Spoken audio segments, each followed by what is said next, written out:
Just a quick video on the idea of sustaining and establishing accountability around habit formation.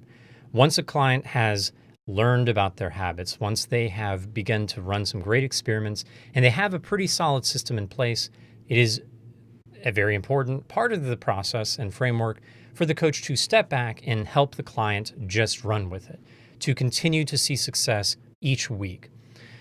So how this works, it's pretty simple. At the end of identifying, once a client comes to a session and they've really said, I think this is the process that's going to work for me. Instead of the coach just saying, okay, great, hey, let's say that we've won. Instead, the coach should say, hey, great, good job, you've done a lot of work. How do you want to make sure you maintain this over the next 3 months? How would you like the coaching to support you through this? You might let them know that it's usual that we don't make this the heavy focus of the coaching from here, but instead we'll check in from time to time. How would you like me as your coach to check in with you? Or better yet, what other accountability systems in your life could you rely on to help you follow through whether or not we are working together? Those types of questions are very important to surface. They are very similar to what we've already talked about around action planning and accountability, but it is so important to mention them here. The coach is not, I don't think the coach should have this setup of like, okay, now that we've hit 6 weeks, hands free, I'm done. Instead, the coach should just facilitate an exploration about the kind of accountability, the kind of follow up that the client would like to have in the coaching experiment or experience. So yeah, partner with your client. How often would they like to have a check-in? What kinds of questions they might like you to ask? How much time at the beginning of each session would they like to have the check-in facilitated just through email or a messaging system?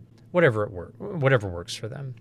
Now, if through the check-in process there is a sense of lack of follow-through and failure, then we may consider making some adjustments based on what kind of going into role here. Based on what we did back then, what do you want to take from your experiments and apply here to help you get back on track for success? So again, capitalizing on what they've already built, all the success they've had in order for them to creatively create new success. We can maybe take some time to go back into learning and studying what's getting in the way right now. Maybe study this next week in order to see what might be getting you derailed on those critical days. What's changed about the context? And if we need to, we may go all the way back again to learning and studying in order to run the entire framework back through of experimentation and kind of getting our hands dirty again and making it the full focus of coaching instead of a light check-in here and there.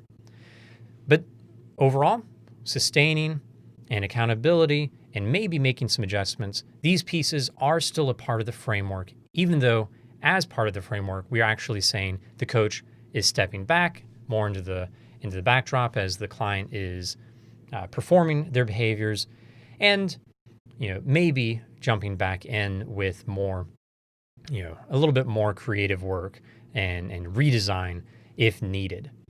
Hope this is helpful. Little video on the idea of sustaining and accountability. Thank you for tuning in, and thank you for coaching.